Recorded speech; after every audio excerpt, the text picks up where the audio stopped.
It's been more than 50 years since Neil Armstrong stepped foot on the moon, famously declaring one giant leap for mankind. And what's changed since that initial venture into space is vast. Here's John Phibbs. I'm getting really tired of Elon Musk. He seems to be trying to become the Kardashian of capitalism. It's a rare day when he doesn't somehow manufacture a headline about himself. And that business model got old for me anyway years ago.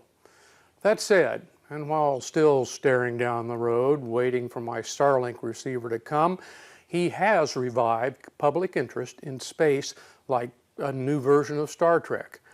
The accomplishments of his company, SpaceX, have been relentlessly astounding, to the point that the mind-boggling technology of spaceflight has become routine.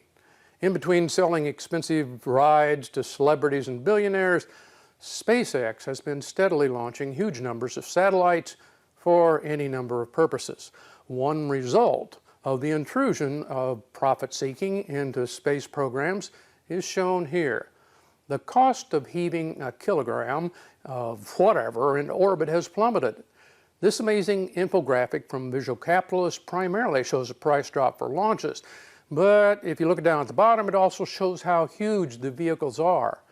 The biggest one on the right, the Starship, has revived our moribund science fiction dreams such as permanent habitation on the moon or even Mars. These adventures have gone from laughable to, well, this isn't going to be easy.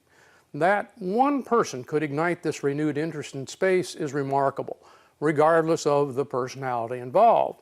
It is a comment on our times, however, that such a scientific and technological leap would be accomplished by private entities rather than governments and public investment.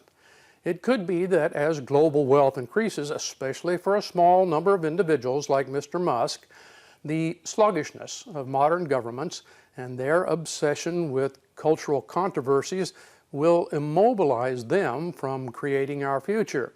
I find it ironic that as we gain more knowledge and know how to use it, make our lives better, we seem less interested as a species in using that power to advance our civilization.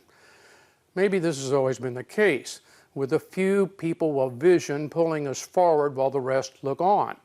Some research suggests our output of new ideas of all types is slowing down, despite having more researchers. My guess is we have made idle watching so easy and the urgency so minimal, the number of pioneers is shrinking in proportion to our population. Thank you, John. And his commentary can be found on our Farm Journal YouTube page by using that QR code right there on your screen. Well, when we come back, Machinery Pete has the scoop on a John Deere BR and Tractor Tales next. Find farm equipment on Machinery Pete's July 19th online auction. No reserve, no buyer fees. Start bidding now at auctions.machinerypete.com.